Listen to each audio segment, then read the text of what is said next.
Hello, welcome to Who's On Next, the podcast that has a bizarre scent of toast. Today I have with me a man who's had a very expansive career over the last couple decades. He has been the voice of Donald Duck. He was Stripe and Gizmo in Multiversus. He's the voice of Grimace and Lucky the Leprechaun. It is Daniel Ross. Hello, everybody. Or should I say... And how are you doing today? I know I asked you that before we started, but... No, same as I was 5 minutes ago, just 5 minutes older, I guess. So, I don't know. Every moment I speak, I age. Time is a flat circle. Okay. All right. And what flavor is that circle? Toast? Toast flavored? Chocolate raspberry. Ooh, I thought you were going to say like chocolate chopped liver. Chocolate truffle. Ooh. Ooh, yes. Okay. All right. I like that. All right. So I guess what is it that got you your start in voiceover? I mean, gosh, I really kind of fell into it by chance. I kind of always hated my voice when I was growing up and doing theater and starting my way into film and TV. It was always a quirky voice, and it just never lent itself to the roles that I wanted to get on stage or on TV, and so I just kind of hated it. But I did lots of impressions. It was a very malleable voice, and I could do cartoon characters and impersonate people and get in all kinds of trouble. And so it wasn't until later in life that I realized, wait, that's a job that somebody could have. And so I guess you could say I leaned into it, and that was a very smart decision. I had a lot of people who encouraged me and said, I think you should be doing this professionally. And that's what happened, and here we are all these years later. Well, was acting always the thing you wanted to do, or was there ever anything else you wanted to do throughout your life? Oh my gosh. I mean, yeah, I had other ideations of what I wanted to do, but acting has always been, the performing arts has always been at the top of my list. I was a manager in retail for many years. I worked at Target. I was a store manager at Blockbuster. I was very good at my job. Things like logistics and management were top tier for me. So that was my survival job while I was doing the other stuff. But, I could have been a chef in a different life. I could have been an auto mechanic. I like working with my hands, like a home renovator or something. I like that kind of work. But voiceover and performing arts, that was always very freeing and something that connected me to my inner child and kept that through line, as I've aged and had to, quote unquote, give up those childish things. No, for me, I hold on to them and I help keep it safe for other people by doing cartoon voices, which I think is really fun. Yeah, it's funny because I've interviewed so many different voice actors and performers, and it's so interesting because a large chunk of them have always said they wanted to get into performing in some way. And it was always so interesting how many people I've seen where they were just like, "Oh, I didn't even think voice acting was like a thing." Or like they knew it was a thing, but they didn't think it was like just a job. They just kind of didn't really view it as that. Well, and when you get into the entertainment industry, things start to be, the perception is that things are really unattainable. And so, finding out that magical confluence of education and position and networking and talent is really a daunting task. And so I had my challenges cut out for me, but I've always loved it. I've studied it in depth. Musical theater was my degree in college before I dropped out. I just really fell in love with, film and TV. I've always loved the medium. I've always felt like, visually watching TV and going to the movies was akin to magic. And so I wanted to play with that. Well, and what was your first like really big voiceover gig you remember getting? Yeah, so again, this was around the time I was a store manager at Blockbuster. I was campaigning very hard to see if I could get an audition for the 2007 Transformers movie. that was directed by Michael Bay and produced by Spielberg. And that was one of those unattainable things. And I'm like, well, let me see if I could try. And so I created a comic book that featured myself in a story with the Transformers. I sent that along with my demo to Michael Bay and Spielberg, and I ended up getting an Really? audition. Really? Yeah, Like, yeah. did you find? Okay, so did you have an agent at the time? Nope. I had no Okay. agent. I had no idea what I was doing. I just knew that, you know, there's a quote that was given to me a long time ago when I auditioned for the movie Batman Forever for the role of Robin when he was still a kid. I was 14 at the time. The casting director told me it's the squeaky wheel that gets the grease. And I've always taken that to heart. And so I realized you got to make some noise. You got to put yourself out there. And so that was kind of the onus for me to create the comic book and just send it on my own and see what happens. Because ultimately, the worst anybody could say is no. The best they could say is, sure, why not? And that's exactly what happened. So how did you like find their agents of some kind, or like I was gonna Oh, say yeah. how did well back in like 2000, this would I assume 2006 5, I assume Yeah. probably like so like I how would say around like 2005, one of the producers, Don Murphy, had a message board.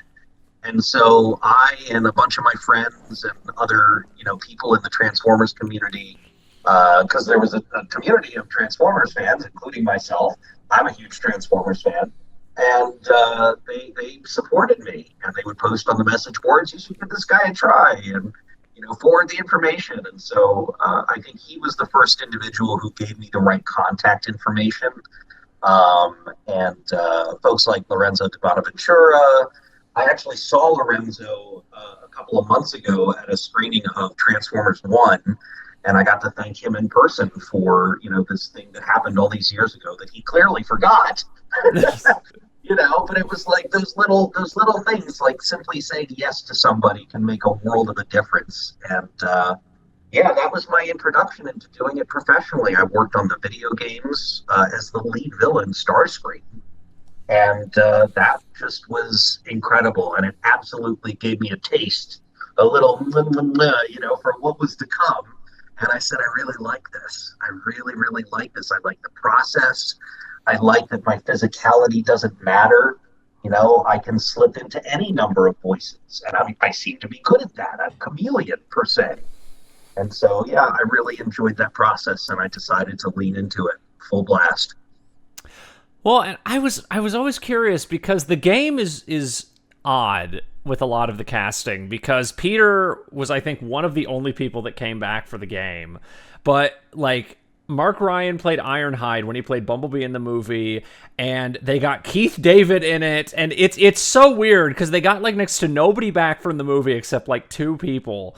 And I was wondering, like, if you even knew the reason why Charlie didn't reprise the role in the game, or I like, do. I do. And the reason is Charlie wasn't cast when we recorded Transformers the game.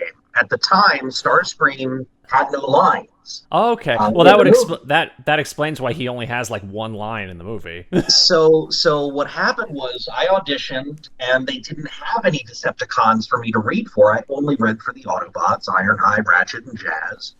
And Megatron was already cast as Hugo Weaving, from what I understand.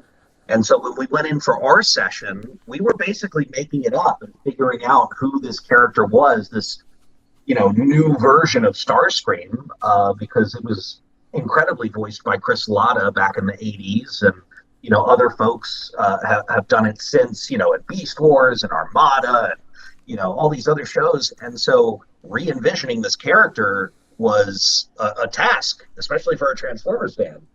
And it wasn't until after the video game that we had recorded that I guess something changed and they cast Charlie Adler, who is an incredible performer. I was a little jealous, of course, because I'm like, wait, we went through all this to create this voice, and his sounds similar to mine. So okay, like he's the name, he's the celebrity talent in this situation compared to little old me. So I didn't take it to heart, but it was just like, oh, this is cool that I get to play, in this sandbox. It's like the production of that movie's always been like so fascinating to me because I've always wondered if Charlie was like a very last minute addition because Starscream only has like one line in the entire He was. movie.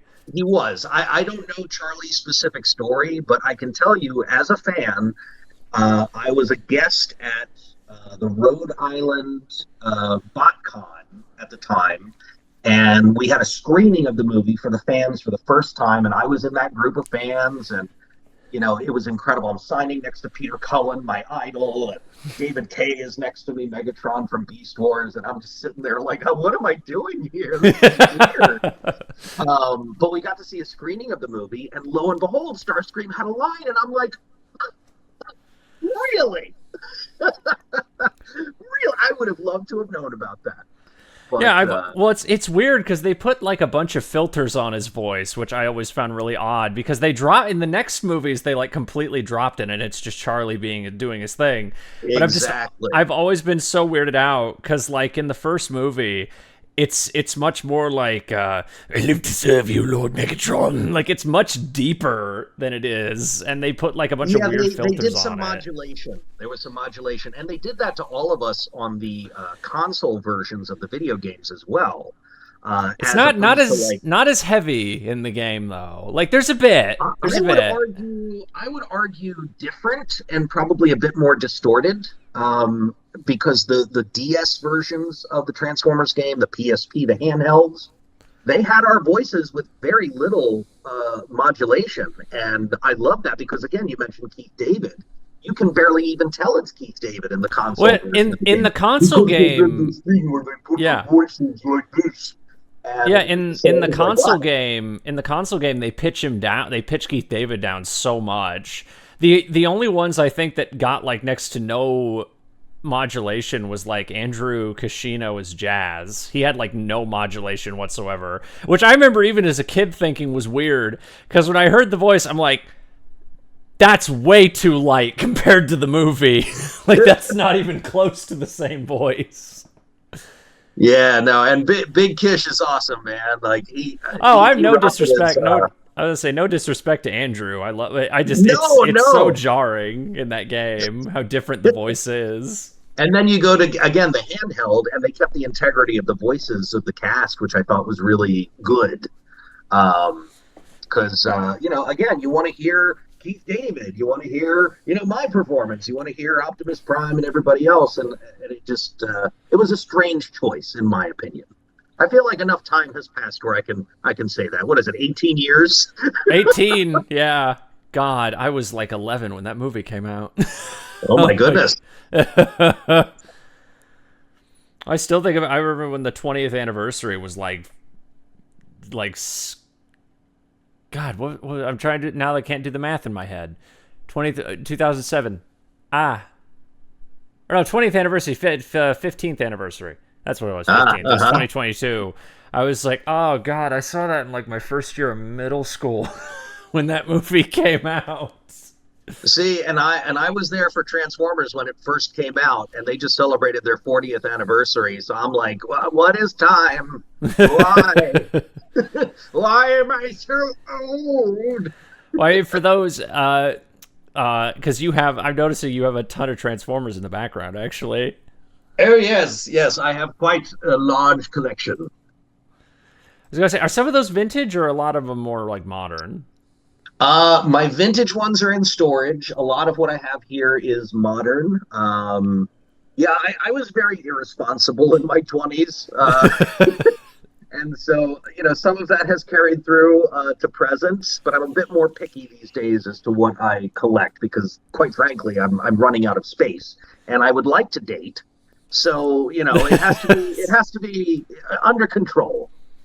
I've interviewed like several VAs where they collect like tons of stuff. I interviewed Sam Vincent, Double D from Ed, Edd n Eddy. I remember when he was on webcam, his whole like background was just like shelves of like toys and memorabilia, and some of it was not even stuff he'd worked on, just like stuff that he was really into. And it's always so interesting because I think Richard Epcar, I interviewed him. He had like 5 James Bond posters in the background, and he was just like, oh yeah, I'm a huge James Bond fan, I have all this memorabilia and stuff like that.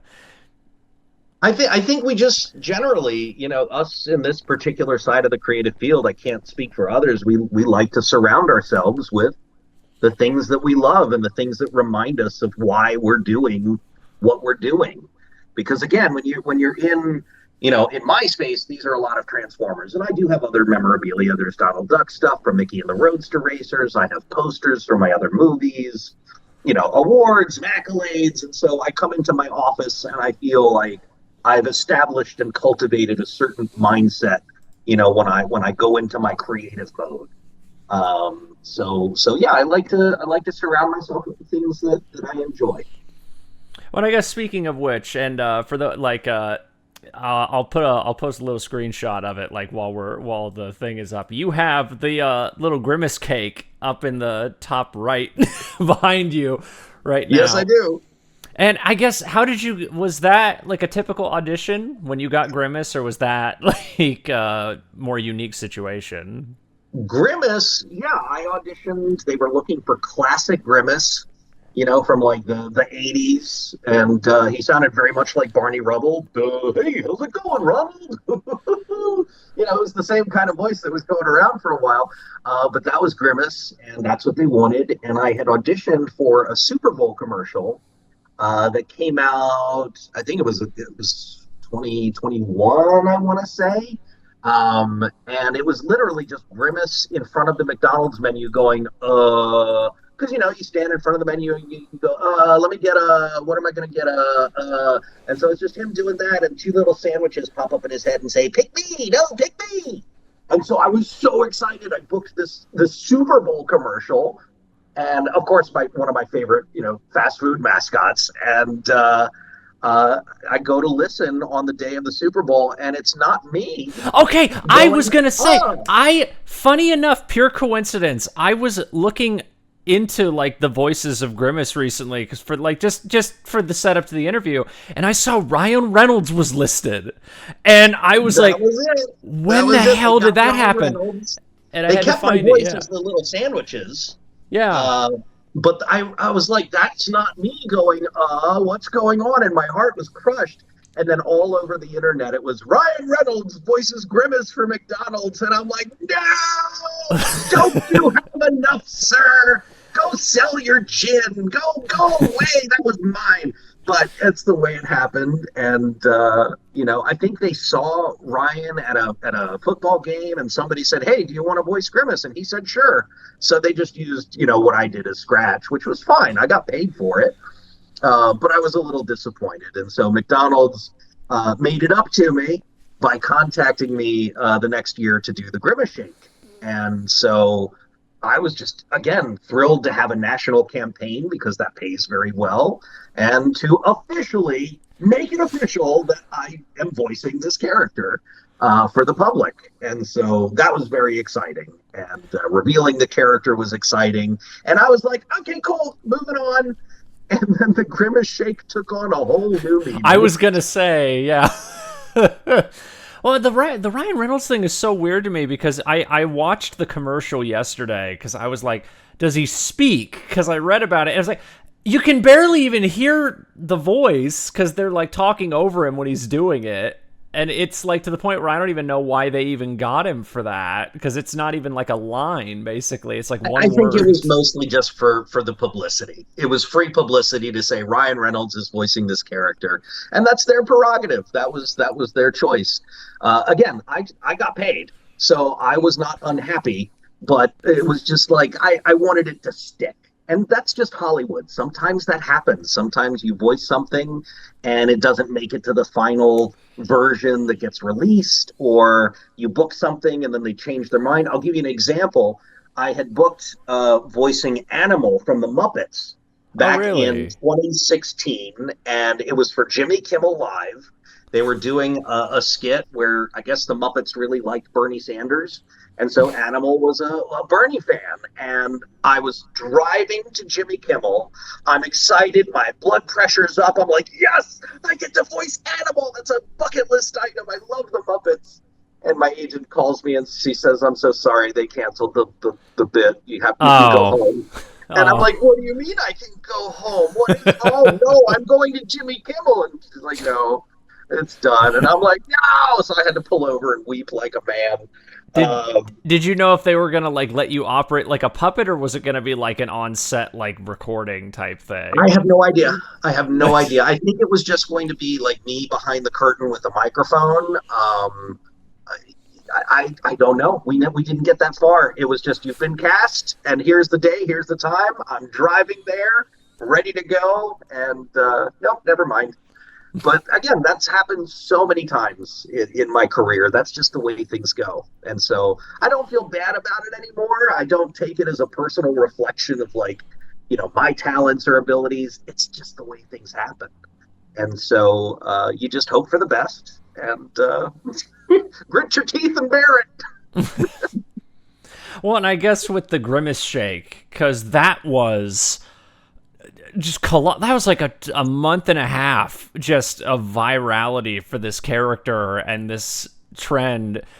Probably some of the funniest videos I'd ever seen come out of TikTok during that period were just this Grimace shake thing. It was wild, Michael. I started getting emails and messages like, give me my family back. Why did you burn my house down? Please give me my dog. Like, what? I'm like, what did I do?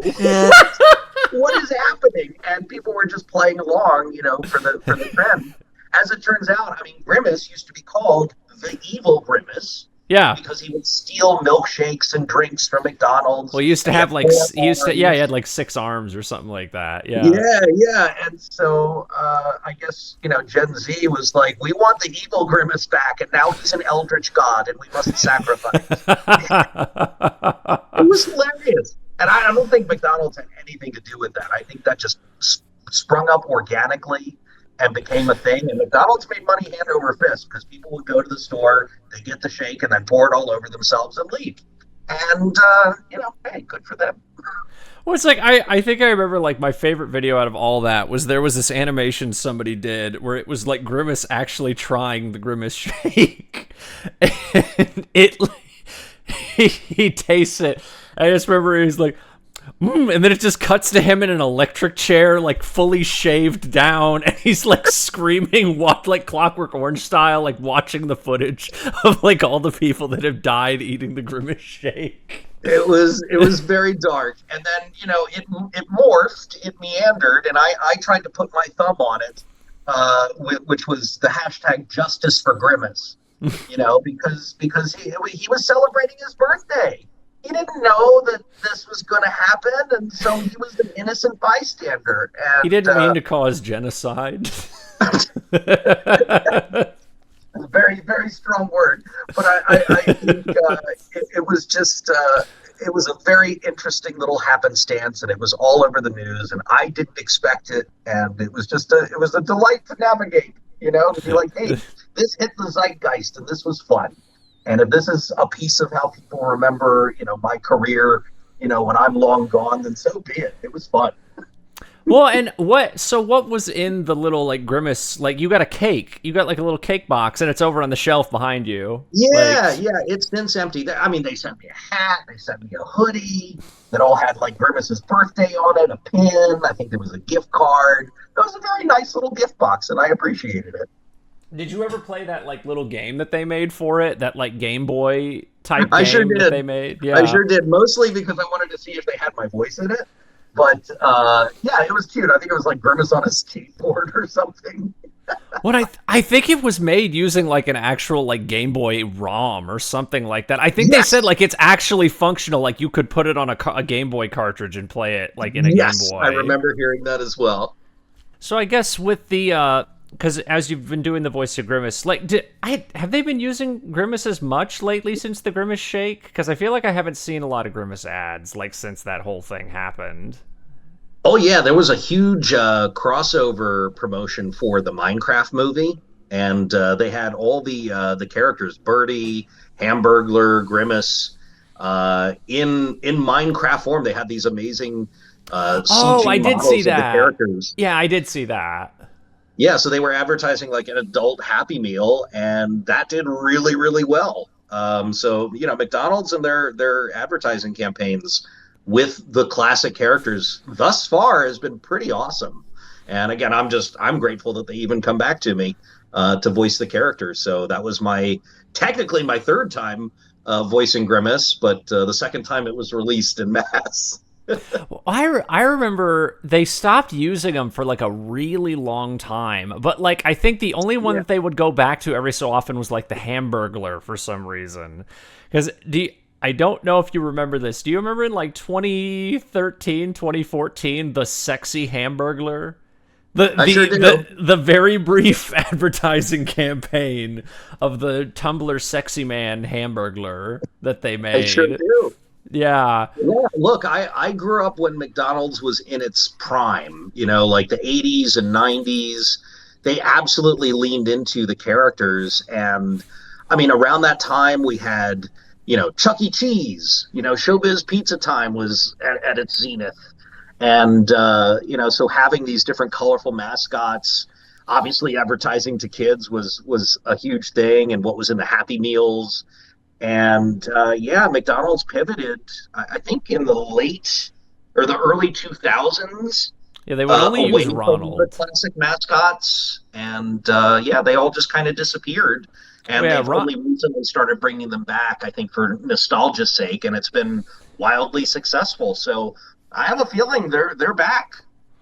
well, because I remember Ronald was the only one they were using for a very long time. I think it was like when I was a kid, I remember they still had the play places and they would have the mascots in the advertising, but they never had them in the commercials. And I think after like 2006 ish, they just completely stopped using Ronald like altogether. Because I remember he was the Correct. only one I remember as a kid where they would still use him. Yeah, yeah, you're absolutely right. And so the mascots had just kind of gone away. And yeah, thankfully now they've started bringing them back. They haven't brought Ronald back. We'll see what happens in the future. But for now, it's, you know, the Hamburglar, Birdie, and Grimace. Who's doing Birdie? I was gonna say I haven't I seen don't much of know. Birdie. I haven't I seen much have of no idea. Birdie. It was originally voiced by Russi Taylor, who was the voice of Minnie Mouse. Um, but I have no idea who does it currently.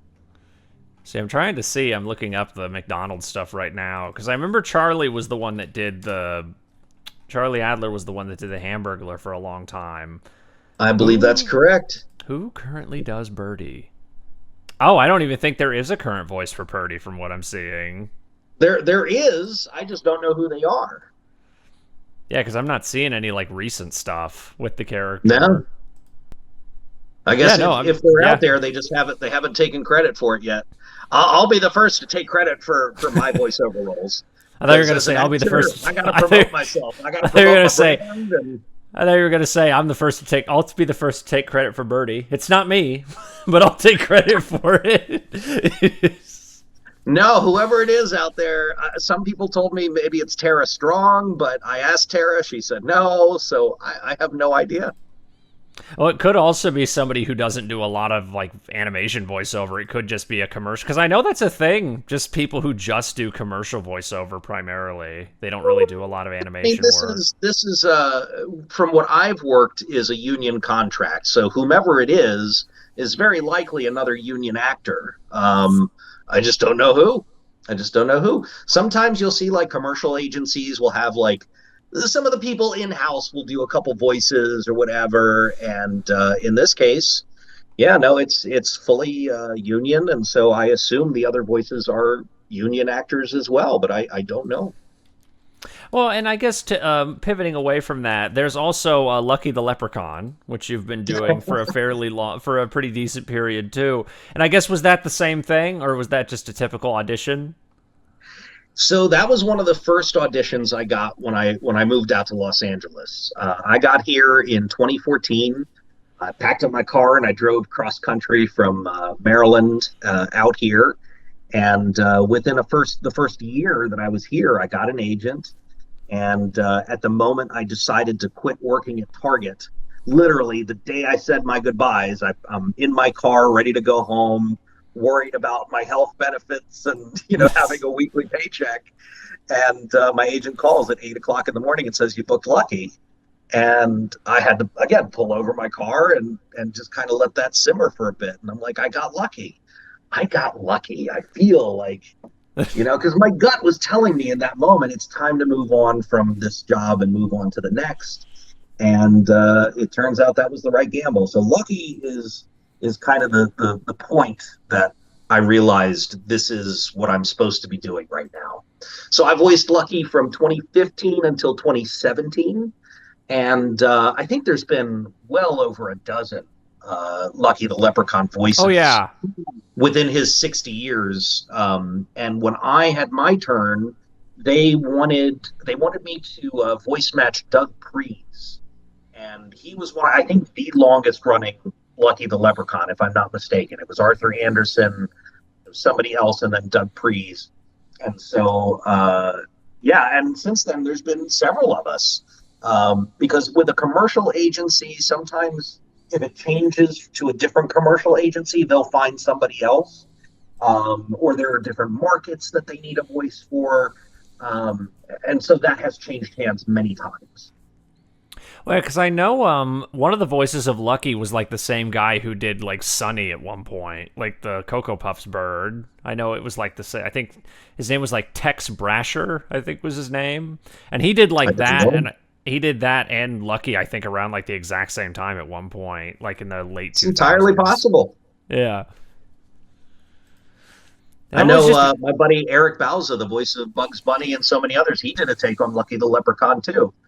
I remember that was kind of a weird. That was a weird one because that was like that mid 2010s one where I think they like kind of tried to rework the characters a bit, and it was. I think they like redesigned them. They were almost like kind of Gumball, Adventures of Gumball ish kind of Yeah, I auditioned designs. for that one. I think it was around 2019, 20, no, I think it was like 2018, I want to say. But yeah, it was a completely different version of the character, and he had booked that. And so, yeah, it was a very different take on the character, but delightful nonetheless. And I get, have there been any other like I guess because IMDb and other sites don't really cite commercial work very well. So I guess I was wondering, was there any other like major characters you've done in commercial work outside of those two, or is it just primarily been No, those I would two? say, Grimace and Lucky are probably the most well known in that field. I've done other commercial work, for radio and for TV, but, nothing that anyone would recognize offhand. Yeah, so nothing, no like big character work in commercials outside of No, those two primarily. yeah, those would be the big two thus far. Well, I guess one of the because I remember on behind the because I use behind the voice actors like all the time. That's like one of my big Hmm. sites I use all the time. And I just remember I had always seen the voice of Starscream in the Transformers game, and this was like the only voiceover credit, and I was like, huh. I was very weirded out. This is like the one thing. And then I just started seeing and I think I saw Donald Duck show up one day, and I was like, huh, okay. Like, what was that experience like, being Donald for a period? Oh, I mean, gosh, Donald was huge. Donald was life changing. It was a joy and a privilege. And yeah, I mean that was the very first voice I ever learned how to do when I was a kid, because my mom taught me how to do it. And so, Donald has always had a very special place in my heart. Also, going to parties and, meeting people and doing the voice and making them laugh. That was always a cool thing. But I never thought anything of it, again, until I moved to LA. And I never even thought I'd have a chance to audition for the Disney characters because, those are kind of like Supreme Court nominations. You're in for life. And so when the audition crossed my path, my agent reached out to me and said, "You do the Donald voice, right?" And I went, "What?" And she said, "Okay, well, here's your shot, kiddo." And so I got the audition, and they were looking for Clarence Ducky Nash, which was the original voice of Donald Duck from 1934 to 84 for 50 years. And I was just like, I can't even believe I get to audition for Disney, let alone for this character that I have such a rich history with in my personal life. So I just did my best. I did my absolute best, and it's very different when you're doing an impression to make people laugh, and then getting in front of a microphone, because then you hear every mouth noise and click and stomach gurgle. And so I had to kind of relearn it, or refine it in a sense, to make it make sense. And I submitted it along with, I think, thousands of other people, and had to forget about it. And then a month later, I got a call back from Disney, where I actually had to go to Disney TV Animation, and that was my moment. I'm sitting in the parking lot listening to Eminem. You gotta lose yourself in the moment. Like, I'm just like trying to build myself up. Like, I'm here. I made it. This is what I set out to do when I packed up my car and I drove out to LA for this very moment. And so I just took the love and energy of all the people in my life who had supported me up to that moment, and I took it up to the room with me. And let me tell you, I was surrounded by other celebrities, people that I recognized in the voiceover community, and For Donald Duck? for Donald Duck. And I'm just sitting there like, there's no way. There's no way I'm going to get this. With the amount of talent in this room, folks like Kevin Michael Richardson, Fred Tatasciore, Jason Marsden. These were all people who were in that callback. And so I was just in awe of them, and under no realization that I would ever get the role. So it came to be my turn, and I got into the room, and it was like 30 execs, behind the glass, and little old me in the booth. And they're all looking at me, and I'm nervous as heck. And some of the people had been there for a long time, clearly looked like they were tired. And I'm just like, oh, again, just give it your best shot, kid. It's all you can do. And there was another call back, and then another call back. And then they called and said, you booked it. And my life completely changed. It was just the joy of a lifetime to be able to call up my mom, who was in remission from cancer, breast cancer at the time, and share in that moment of joy. It was something I will never, ever, ever forget, let alone getting into the process, getting into the booth, seeing all of my heroes, meeting folks like Jim Cummings and Russi Taylor, Brett Iwan and Bill Farmer and the other cast members, and speaking to them like colleagues. Frank Welker, who is another voice of Grimace, like that was something that memory I will always cherish forever. And then, of course, winning an Emmy for it 3 years ago. I mean, what has this journey been? So yeah, a lot of people still recognize me as the voice of Donald. That sticks out. But I continue to work as a voice actor and do other things, and just do my best. If I go to cons and I meet guests or fans, I know they're not there for me. They're there to meet the character that they have a connection with. And so I just try to make it the best interaction that I can, so that when they go home and they think about the character, that special place in their heart where their childhood exists is still safe and protected. I take a strong connection to that, and I really try to do my best. Well, and I remember you've done a lot of videos at conventions where it's kind of like a thing on TikTok where you film like videos with different guests and things like that. And I guess because you've done the Donald voice with other people, like you've done stuff with Marty Grabstein several times with Courage, and the actress for Dora, and Sarah Natacheni as Ash. And I guess like when you've done those things, do you like just have to coordinate them like backstage when you do those, or like when you're at cons, like do you just have to have free time at the time you're doing it, or do you just talk to the person next to you and be like, hey, do you want to do this thing? Like, do you want to film this thing with me? It's a combination. Usually it happens organically. Sometimes you're sitting next to somebody that is a notoriety. Like I was just next to John Morris, who was Andy from Toy Story. So like we collabed on a video together, and it's just fun.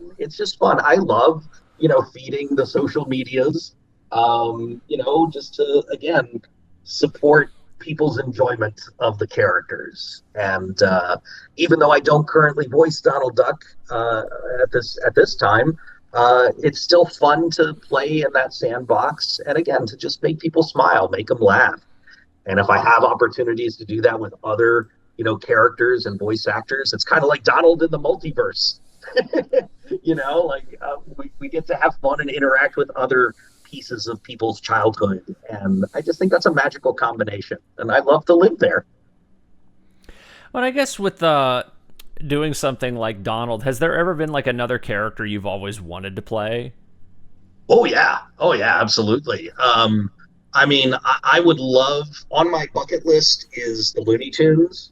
I would love I to, was just thinking. I was just thinking not that. any of like the spoken for characters, but like an obscure character from like 40, 50, 60 years ago. I don't care. I just want to play in that world. I do very good impressions of some of the main characters, but like I said, those are spoken for, so I don't want it to seem like I'm aiming for them. But yeah, that would be a lot of fun. Those are characters that I imitated growing up. I had the good fortune to work on Tom and Jerry as several characters. That was so much fun for several years. And just looking for the next thing that I did when I was a kid. That's on my bucket list. Anything I watched when I was a kid, and if there's a new version of it, I want to be in it. So I like. Would you like if there was a new Transformers show? I'm assuming like you'd go for that immediately. Oh, absolutely, absolutely. Have you gone for any of the like ones in the last few years, like Yeah, yeah. Earthspark or things like that? Earthspark, I know I auditioned for. The others, I didn't get an opportunity to audition for because those, I believe, were non-union. But yeah, anytime it pops up, like the movies, I've auditioned for those. Sometimes they have a team that does scratch for the different characters, and then ultimately they'll put those voices in the movie.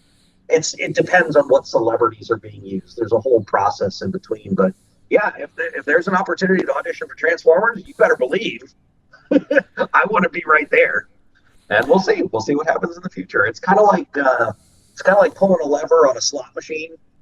Sometimes you win and sometimes you don't. You just have to keep pulling. You just have to keep pulling and putting money in. Well, and with characters like other iconic characters that you've done, there's also because Multiversus happened, Yeah. which that unfortunately ended very recently. But you had the privilege of getting to do Gizmo and Stripe, and And the fairly brain gremlin. yeah, and fairly obscure Scooby Doo character Uncle Shagworthy. Like, Like, yes, he was kind of obscure, but not very much anymore. Yeah, Uncle Shagworthy, he was in one episode, I think in like the late 60s, voiced by Casey Kasem. He sounded just like Shaggy, and they wanted a new version of Uncle Shagworthy. And so I do a pretty good Shaggy voice, and they kept in the script, they kept using like at the beginning of every like this, like that, and I'm like Scoob, like this, like that. And so they wanted a stuffy British guy, and then I layered in a stuffy British guy, and that's what we ended up with. So he was a fun voice. He was a lot of fun to come up with. Gizmo, Stripe, I mean, again, something that I was just overwhelmed with joy to be able to jump into because the Gremlins were huge for me in my childhood. That was like my first horror movie, as a kid, was Gremlins. And so Stripe, who was also voiced by Frank Welker, yeah, that was a joy. And so I got to voice both the characters. And later on, I got to voice the Brain Gremlin, who was originally voiced by Tony Randall. And yeah, Multiversus was so much fun. It was one of those situations where I'm being given these really amazing characters, and I wanted to do them justice. I knew that the people who would be playing with those characters knew them from when they were children, and they were there for a new generation. And so I really wanted to honor what came before. But Howie Mandel, when he voiced Gizmo for the movies, he wasn't doing fighting. He wasn't falling off cliffs and being shot up into space and making kill moves and stuff like that. So there was only so much that I had precedent for until we had to start kind of making it up on the fly. And I think that gray area of we want to honor what came before, but there is no precedent. that was some of the most fun I've had, with those characters, because then I get to put my stamp on those characters for whatever comes next. The next time there's a fighting game with Gizmo, they're going to go listen to the work I did in Multiversus and maybe use it, or maybe completely do something different. Who knows? I was But curious. AJ Lopasio does a great job as Gizmo on Secrets of the Mogwai. I was And just yeah, I was just going to ask about that. Did you audition for that? Because I yeah, assume that was being done around the same time. I sure did. I sure did. And, look, there is no rhyme or reason. It depends on the production and the people. And AJ is an incredible voice actor, very talented, very in demand. It's no wonder that they cast him. So I don't take any umbrage to it. It's just he and I have had conversations where it's like, Mogwai's from what do they say? A Mogwai from a different guy or something like that. But that's the way it should be. Well, and also, which Gremlins movie is your favorite of the two? Number two. Real? Number two. Ooh, okay. Because it's insane. I It's pure flip flop. chaos. I flip flop a lot because I'm like it's like I don't know. Gremlins 2 is kind of like that movie where I'm like I feel like I need to be in the right mood sometimes to watch it, even though I do really, really, really like it. Yeah. No, the Key and Peele skit Oh my about god. the writers' room is just pure gold. I mean, look, Gremlins thematically is a very fun movie, and it's very concise, and it did what it was supposed to do. The second one, again, was just pure chaos, and I like a little bit of chaos in my entertainment, so I liked the variety. Oh, have you ever heard like the production story of that movie? Because the production of that movie is fantastic. The second one. I've heard so many stories. Oh my god, how Joe Dante didn't even want to make it, and he like I think they like because he didn't want to make it because he hated making the first one, and I think Well, I don't know about that. But well, I know he's talked about how he hate the puppets were like made it really difficult and it made him not enjoy the yes, experience as much. I have heard many a story about how the puppets were difficult to work with, deal with, because there were a lot of them, and in lots of different scenarios. And working with puppets is a challenge. It's a delightful challenge. I just worked with some Jim Henson folks on a movie called Stinky Summer that was released last year, and we had a skunk that was puppeteered by some of these amazing people, and it was very fascinating to watch. From like a fly on the wall as to what some of the challenges were about getting the shots and working with live actors because you have to frame it a certain way and you have a certain way to maneuver, and I can't imagine the challenges that Joe Dante had, with all of those puppets. So it was well executed. Oh, because there's like great. the commentary for that second movie is so funny because I think it's just Joe Dante and it's just him talking about, I think he said like he only told Warner Brothers he would do it if they gave him like an absurd amount of money or something like that. Like basically like call the bluff. And then they called his bluff because they couldn't make a second one. I think they said they rewrote the script like 8 times and they just couldn't come up with a good idea. So Joe Dante was like, okay, give me a shit ton of money and I'll do it for you. And I mean, maybe that's what Tim Burton's doing now with Beetlejuice, because I know they greenlit a third one. I mean, if they don't call Beetlejuice, I'm going to be so upset if they don't call it that. Because I liked the second one. I liked too. it. I did not nearly as good as the first one, but I did like the second one a pretty decent amount. I loved it for the nostalgia reasons. I mean, I had some issues with the plot. There were some minor things involved, but it was enjoyable for me, and I saw it a bunch of times in the theater. But the very first time I saw it, it got me in my nostalgia mode, hearing the theme and the opening in a theater with amazing speakers and sound, because I remember seeing the first one on VHS on a home TV, not anything special, and so to have that be really special when I saw it when I was a kid to this new one in like full surround sound and amazing musical score by Danny Elfman, I was just my life could have ended there. I would have been happy. And I would have ended up in the afterlife with Beetlejuice.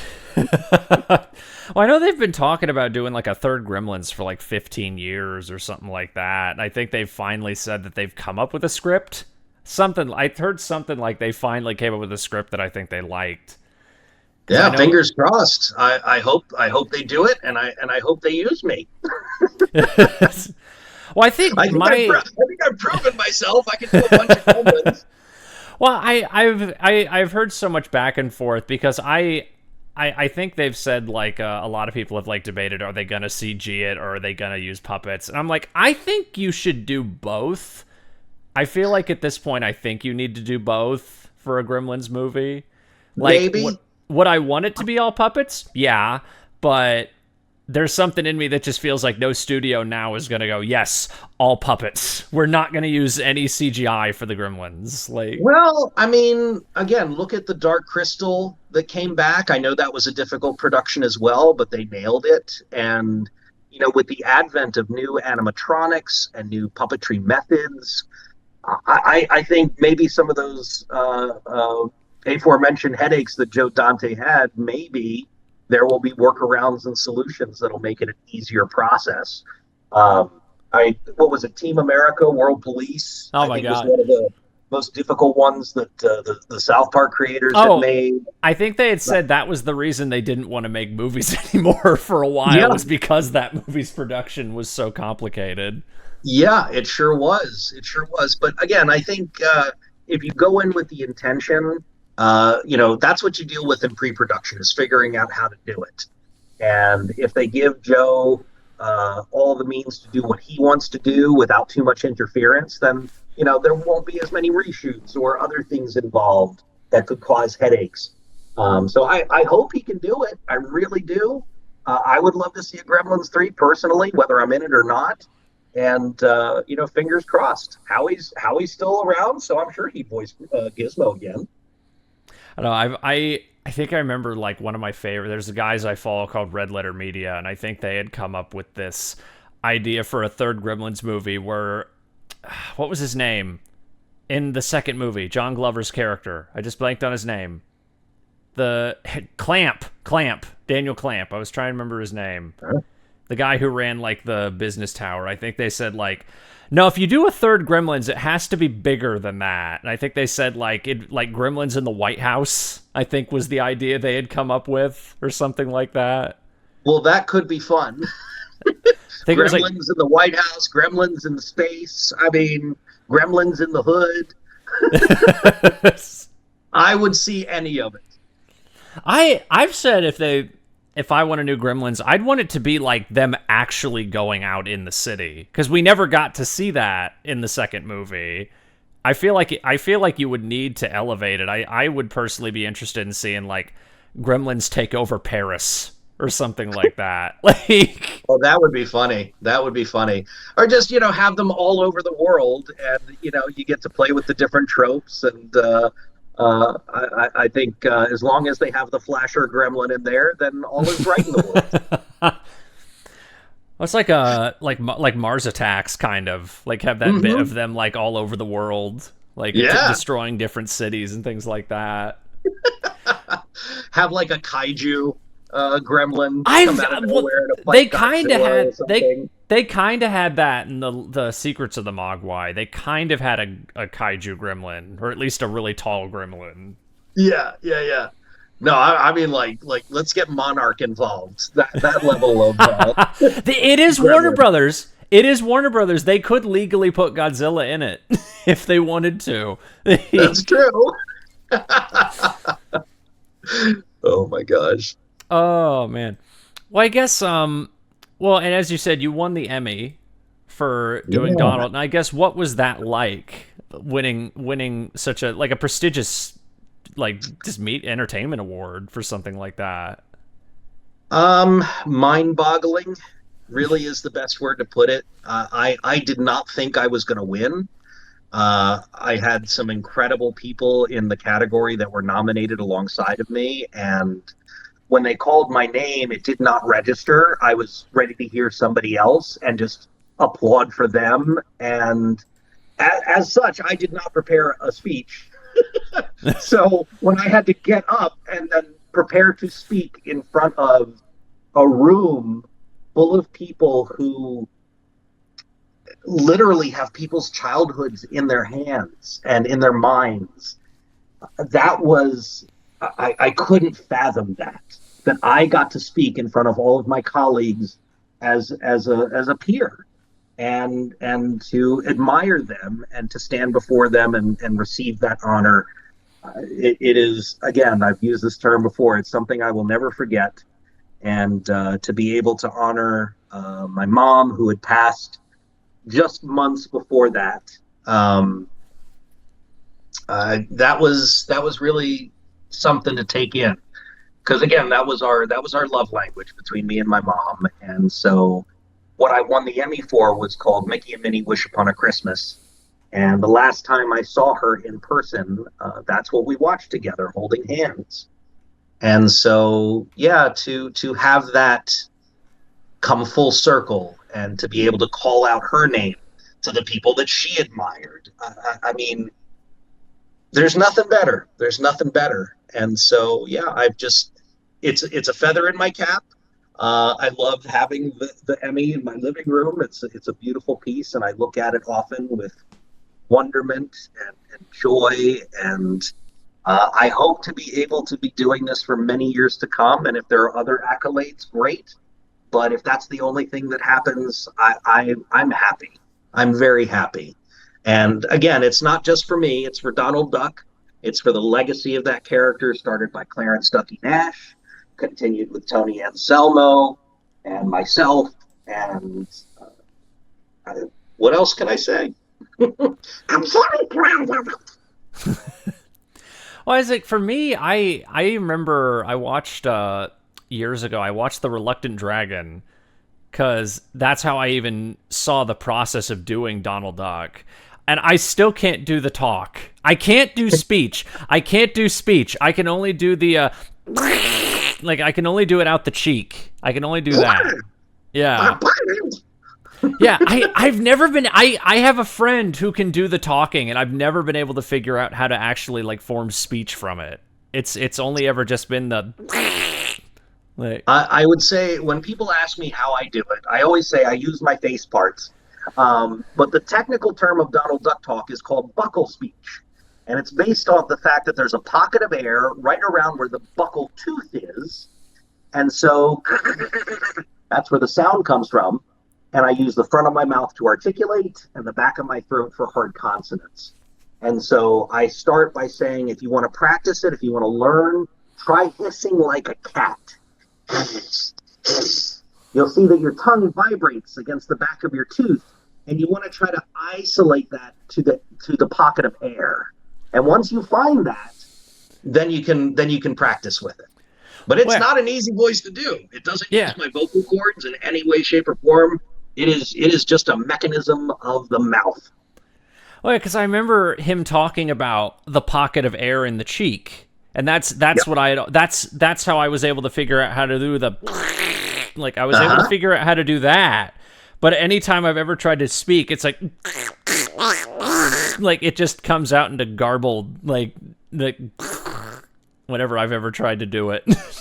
Well, you see, that's where everybody starts, and I started in the same spot. I didn't know how to do it until I did. And so, it's just one of those things that I've perfected. I do consider myself to be a master of buccal speech because I can do a lot of different things with it.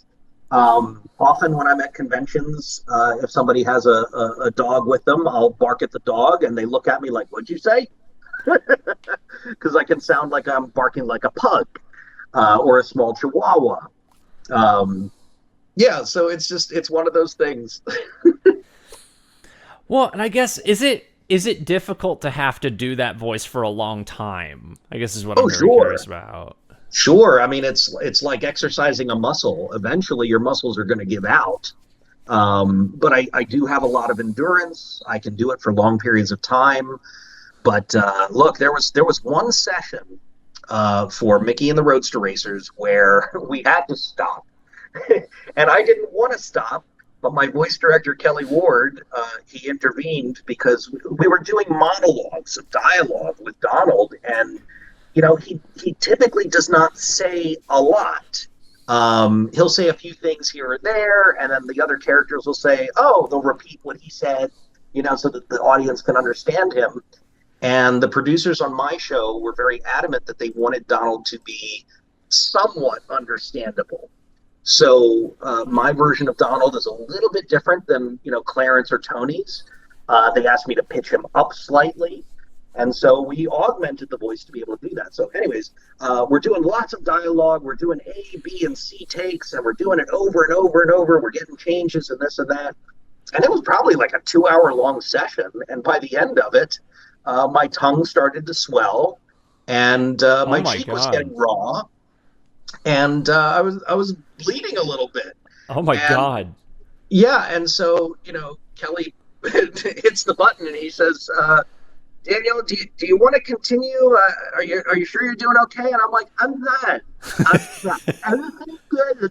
Keep on going." And he's like, "No, I think we should stop." And I'm like, "Okay, yeah." I was just like, "Please don't fire me. I just want to get it done. I want to get the job done good." So that was the first time I really learned what my limits were with the voice. And now I understand it very well. If I'm in that situation and I'm starting to get a little tired, then, we take a break and we reassess. Or if it's a matter of, hey, we need to put a pin in this and, pick it up another day, that's perfectly fine too.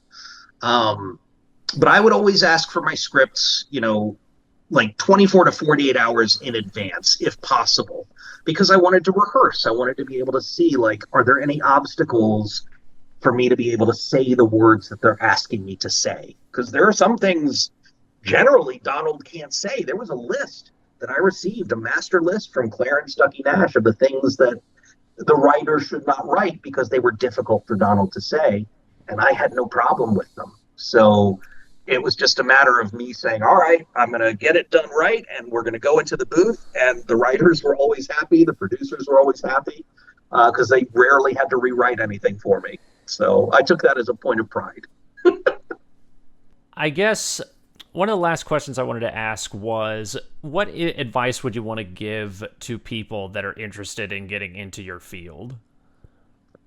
Oh, boy.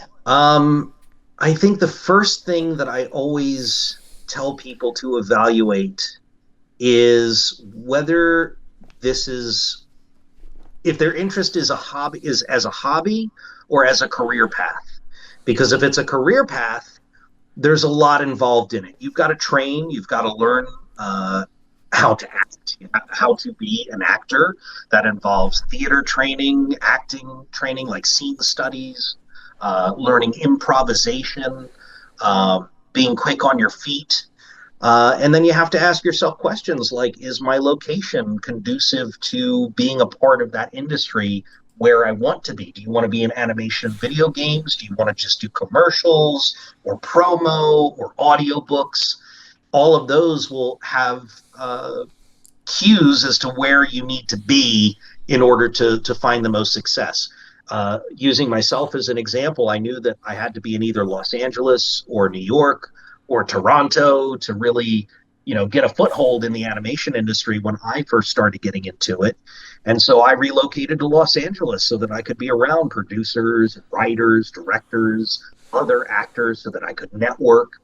And that really was the right gamble for me. Nowadays you can work remotely, but I do think there's a lot to be said about knowing the people in the industry and getting to know them, because they're going to want to work with people who they know are good and they have a relationship with. And so I think relationships are a huge part of that as well. But just invest in yourself, understand your instrument, understand your capabilities. Do you have funds to be able to invest in workshops to learn from some of the best in the industry? These are practical questions you'll have to ask yourself. But under it all, I would say if you have a dream, if there's something you want to do in this life, don't let anybody tell you no. Don't let anybody, including myself, size it up for you and say, well, maybe you should do this or maybe you should do that. That decision is up to you. And in my case, I decided this was the dream that I wanted to pursue, and it was the right choice. So follow your dreams. You've only got one life. YOLO. So you might as well try. I think for me, it's been a big thing for years is that I've wanted to do voice for a very long time, but I think in the last few years I've just lost a lot of passion for voice acting. And it's not that I don't like doing it. I think it's just been the struggle of auditioning and just not getting work for absurdly long periods that it just kind of Sure. feels demoralizing, I guess, to a degree. And I've described it as like a snake eating its own tail. It's like I want to work and I have to audition, but I'm not getting work, so I'm not auditioning. But if I'm not auditioning, then I'm not going to get work. Like that's and now a lot more of my passion has gone into doing this because I've been Hmm. doing this for 5 years and I get so much more joy out of just doing this. I think because I Let me have so tell much more you, control. I have so much more control somebody over told this. me a long time ago and gave me great advice, and they said, don't be afraid to let your dreams change. And that's very valid too. You may find that you're going in one direction and you end up in something different. And for me, I was adamant that I was going to do TV and film, and I still want to, and I do on occasion, but I really found my footing on a complete tangent doing voiceover. And so, yeah, don't be afraid to let your dreams change. You may find yourself more happy in a different scenario. And let's be realistic, the entertainment industry is daunting. There is a lot of rejection. As we discussed in our interview, there's a lot of things that happen where you're excited about something and then it doesn't materialize. And that's on top of auditioning every day, working with agents and managers and networking and building, your own brand, so to speak. Social media is a whole aspect of it, and I've been cast in things because people liked my social media. So there is a lot involved, and this is a full-time job for me. So, I'm grateful to do what I do. I'm very lucky, I think. I think everybody in this position who's had any modicum of success feels very lucky that they've had an opportunity to do that. And every day I wake up and I get to do this, I just thank my lucky stars. Hearts, stars, clovers, horseshoes, and balloons, all of those things. So yeah, it is a very difficult industry to get a foot in, but if you're lucky and you're talented and you're driven, again, I think there's no harm in trying and putting yourself out there and seeing what happens. Yeah, because it's not. I think for me, it's not that I don't still like because I do like voice acting. I think it's just because I've been so demotivated over the years from just not getting work, no matter how much auditioning I do. A lot of my work has just been from friends the last few years. It's just been from people I knew more than Yeah, anything. I will book anywhere from 1 to 5% of the auditions that I put out every year, and we're talking like hundreds of auditions. Some years are better, some years are not. But it's a very small, slim margin of what you end up getting a foothold in. And that can be very daunting. And it's very important not to reflect negatively inward, to say what's wrong with me if I'm not booking, what am I doing wrong? You can always improve your craft. You can always improve what you're doing and become a better performer. But ultimately, somebody else has to say yes. It's not up to you. So rejection is absolutely a huge part of this industry and something that you need to be prepared for. Having a good support system is really crucial. Good routines as well.